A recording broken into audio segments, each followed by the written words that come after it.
Darling fan అయ్యుండి darling మూవీకి పోకుండా ఈ మూవీకి పోయానని చెప్పేసి ఎవరో తిట్టుకోమాకండి. అసలు ఏం జరిగిందో ఈ వీడియోలో చెప్తా, ఈ వీడియో చివరి దాకా చూసేయండి. ఇంకలా బైక్ తీసుకుని ఎర్రటెంట్లో మ్యాట్నీ షోకి అయితే వెళ్తున్నా. వీడియో ఎంట్రా మళ్ళీ వెళ్తున్నా అంటున్నాడు అనుకుంటారేమో, ఎందుకంటే మూవీకి నేను ఒక్కనే వెళ్తున్నాను కాబట్టి అలా అన్నాను. సినిమా కేవలం 2 థియేటర్లు అయితే రిలీజ్ చేశారు. ఇంకా నేను బుక్ చేసుకున్న థియేటర్ వచ్చేసరికి స్టూడియో 81 సినిమాస్ అనమాట. నేనైతే ఈ థియేటర్ ఫస్ట్ టైం అయితే వెళ్ళాను. మీరు ఎవరైనా ఈ థియేటర్కి వెళ్ళి ఉంటే మీకు ఎలా అనిపించిందో కామెంట్ చేసేయండి. ఇంక ఈ మూవీ గురించి మాట్లాడాలనుకుంటే ఈ మూవీకి వెళ్ళడానికి మెయిన్ రీజన్ వచ్చేసరికి సాంగ్స్ అనమాట. ప్రతి సాంగ్ లో ఒక వైబ్ అయితే ఉంటుంది, ఎస్పెషల్లీ బ్రేకప్ సాంగ్ లో అనమాట.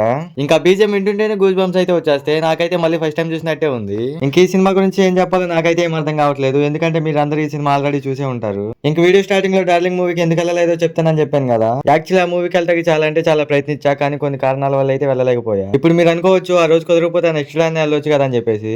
నాకైతే re release movies first day చూస్తే ఒక సాటిస్ఫాక్షన్ అయితే ఉంటుంది. సో దట్స్ వై అనమాట. వీడియో ఎడిట్ చేసేసరికి కొంచెం లేట్ అయితే అయింది. మీరు ఇవేం పెట్టించుకోకుండా వెళ్తూ సబ్స్క్రైబ్ అండ్ ఫాలో చేసుకుని వెళ్ళండి. మళ్ళీ నెక్స్ట్ వీడియోలో కలుద్దాం.